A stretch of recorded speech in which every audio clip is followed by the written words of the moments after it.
Every week I call my folks just to check up on them. I want to know what's going on in their lives. I want to know how they're doing. I want to show them that I love them and that I'm concerned about them. I am really blessed. My dad is 92. My mom is 94, and they're still living on their own and able to take care of themselves. Not too long ago, I was talking with my dad, and he said, "Tom, what do you know about JKMN?" Now, I'm not used to playing a lot of games with my dad. You know, he's kind of the serious type. So I responded, "I don't know, Dad. What should I know about JKMN?" There was a pause and then a lilt in his voice. He says, "Noel, get it?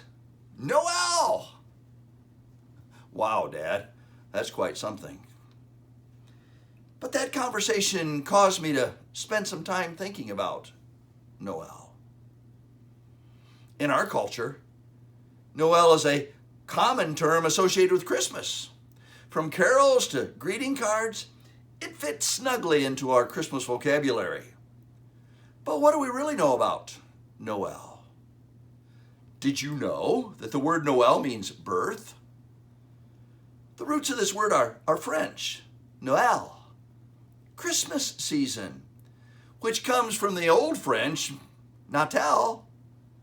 This, in turn, is derived from Latin, natalus, meaning birth.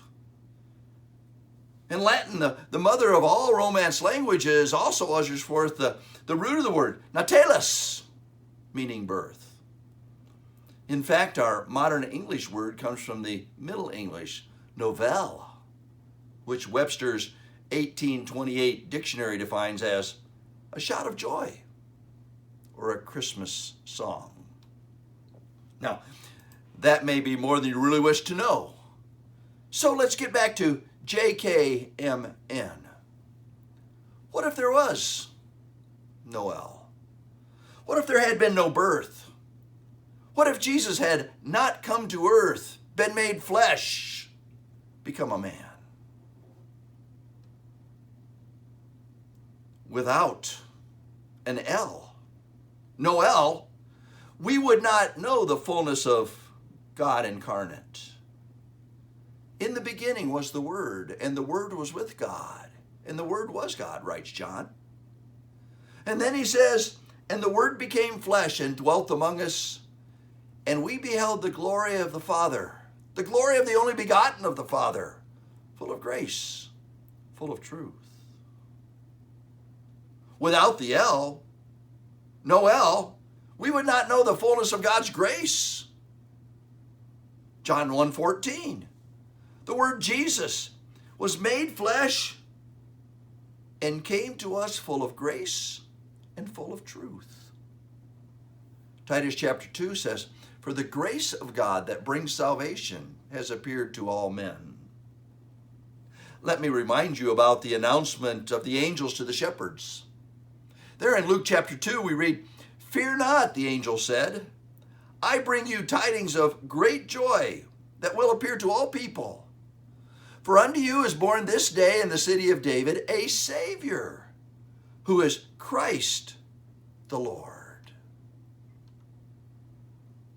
Without the L, no L, we would not know the fullness of God's love, because God demonstrated his love toward us through his Son, Jesus Christ.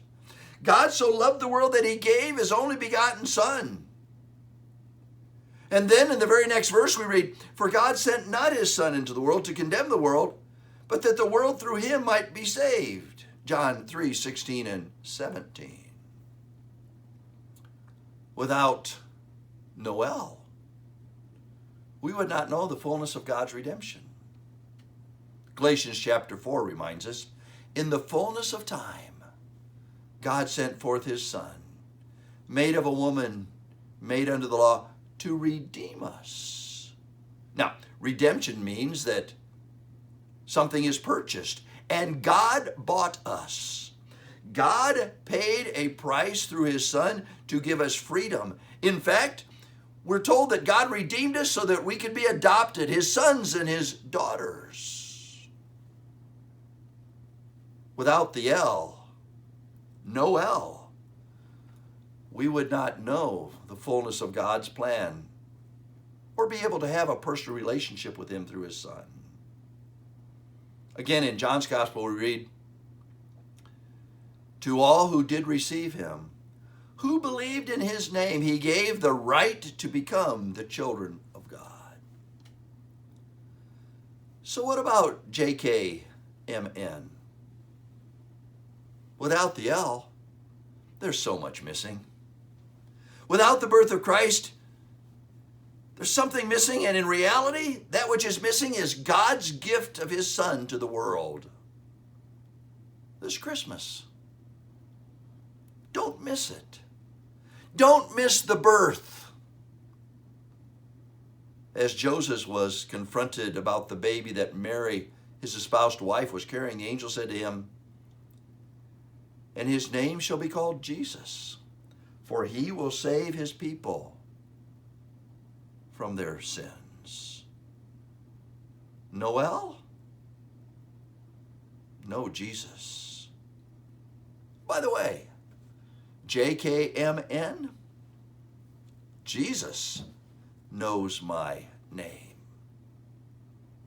God bless you, and Merry Christmas.